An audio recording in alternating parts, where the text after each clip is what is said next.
Se você é patriota, ajude outro patriota a difundir as nossas ideias, siga e compartilhe.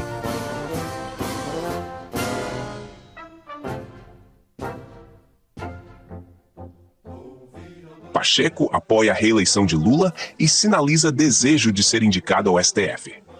O presidente do Senado, Rodrigo Pacheco, PSD, disse ao UOL que apoia a reeleição do presidente Luiz Inácio Lula da Silva em 2026.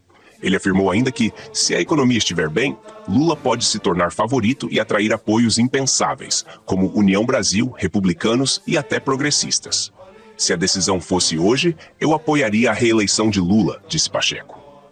Pode haver uma compreensão de que há um favoritismo pleno do presidente Lula, e então a política pode ser atraída a uma candidatura mais óbvia. Ele compartilha da avaliação de que as eleições municipais reforçaram os partidos de centro-direita, inclusive o PSD, e que o eleitor vai estar menos vulnerável à lacração nas redes sociais no pleito presidencial.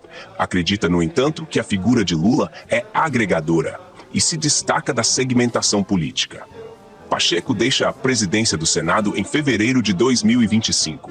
Ele garante que quer cumprir o mandato de senador, mas sinaliza o desejo de voltar ao direito, seja na iniciativa privada ou no STF.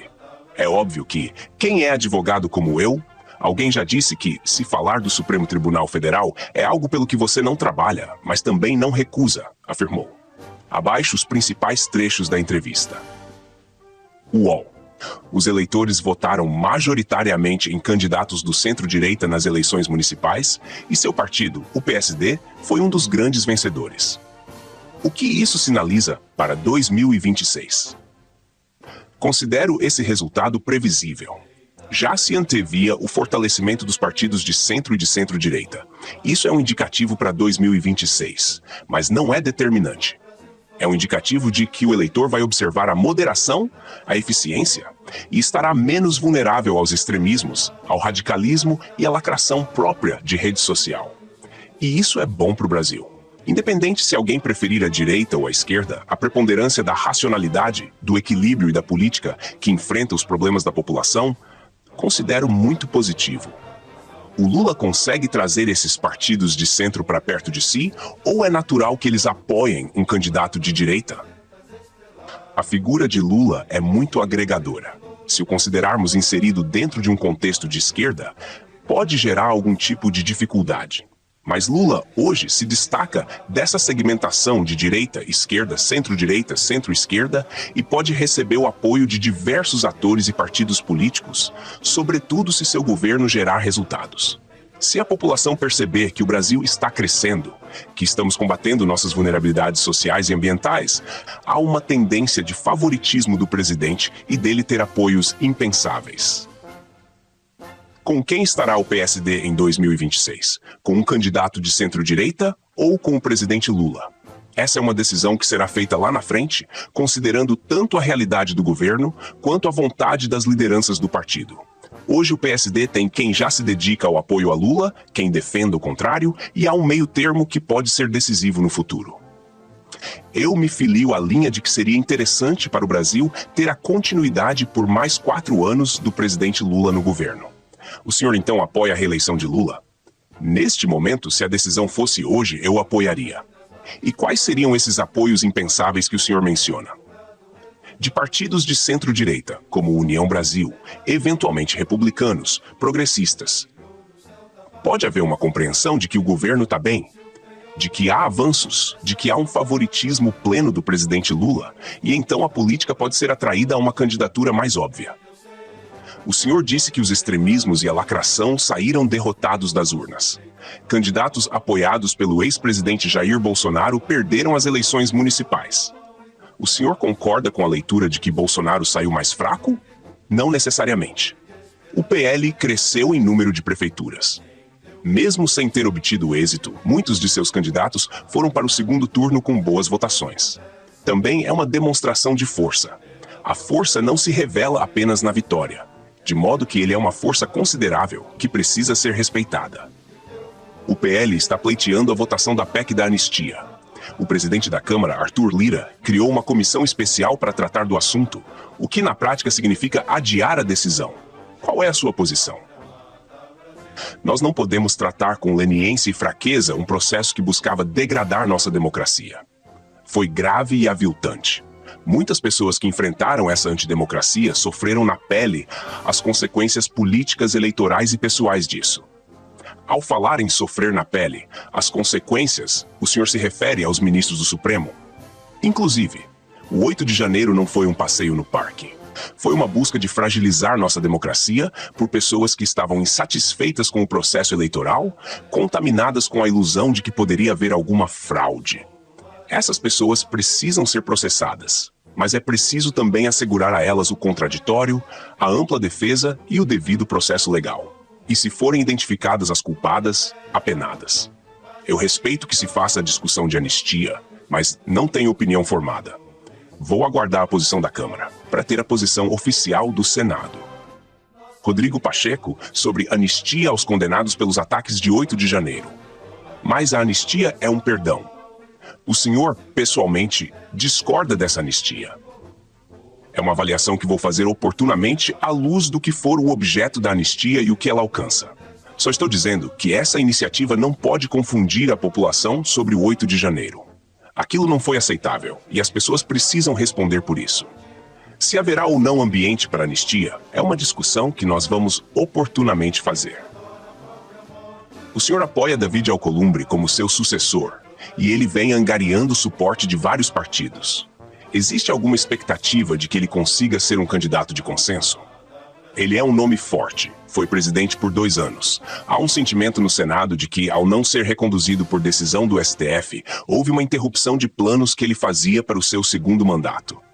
É um nome considerado por seus pares, inclusive por mim. Se será ou não candidato único, vai depender da construção dos partidos. Se houver outra candidatura, vamos respeitá-la.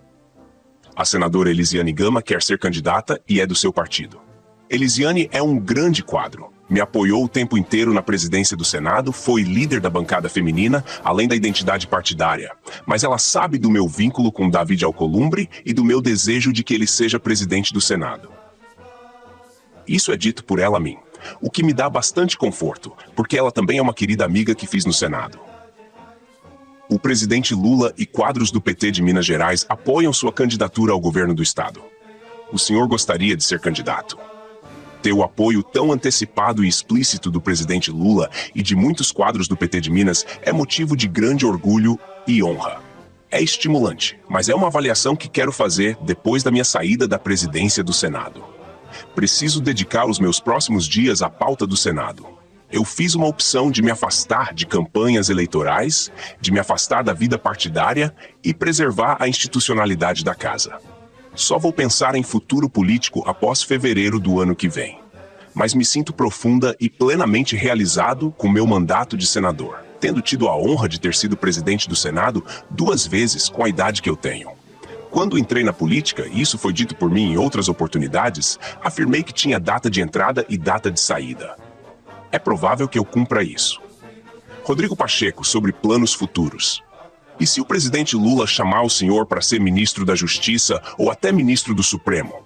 É óbvio que, quem é advogado como eu, alguém já disse que se falar do Supremo Tribunal Federal é algo pelo que você não trabalha, mas também não recusa. Brincadeiras à parte, também não há nenhum tipo de planejamento sobre isso. E não há planos da minha parte sobre Ministério de Estado. Minha missão é permanecer no Senado até o fim do mandato e realizar algumas missões que considero importantes, como reformas do Código Civil e do Código Penal. Até dezembro, o tempo é curto e a pauta é extensa. Reforma tributária, CPI das BETs, liberação de emendas parlamentares, marco legal da inteligência artificial. O que é prioridade para o senhor? Finalizadas as eleições, nosso foco é a reforma tributária. No dia 27 de novembro, o relator Eduardo Braga vai ler o seu parecer. A previsão é votar em 4 de dezembro e levarei ao plenário imediatamente. Claro que haverá alterações e devolveremos à Câmara em tempo hábil para concluir ainda este ano. Em relação a emendas parlamentares, precisamos de uma definição ainda em novembro. O plano A é disciplinar as emendas de bancada, individuais e de comissão. Se não for possível, podemos partir para uma alternativa, que é converter para as emendas de comissão em emendas individuais não impositivas. Rodrigo Pacheco sobre prioridades no Congresso. Qual é a diferença entre o projeto de inteligência artificial que o senhor quer tocar e o projeto de lei das fake news? São coisas diferentes. E é bom que isso esteja claro. Senão, o viés de rejeição migra de um para o outro. Uma coisa é a regulamentação das plataformas digitais para evitar desinformação, discurso do ódio e intolerância, combatendo o anonimato. Esse é o projeto das fake news, votado no Senado em 2020, que hoje está na Câmara e que foi em algum momento indevidamente apelidado de PL da censura, o que inviabilizou sua aprovação. O resultado disso é que, ainda hoje, não temos uma lei federal que discipline essas plataformas e vira essa terra sem lei. A inteligência artificial é uma outra dinâmica. É um projeto de minha autoria, com cerca de 45 artigos, que elaborei com base num anteprojeto feito por uma comissão de juristas. O projeto define regras da inteligência artificial para incutir conceitos de transparência, de responsabilidade e de ética na aplicação de IA, não só na esfera político-eleitoral. É isso aí, patriotas. Estamos juntos nessa luta. Ajude nosso canal deixando seu like. E se quer ficar sabendo de todas as notícias da política nacional, inscreva-se em nosso canal. Aqui não fazemos sensacionalismo. Tchau, tchau! E obrigado por assistir ao nosso vídeo.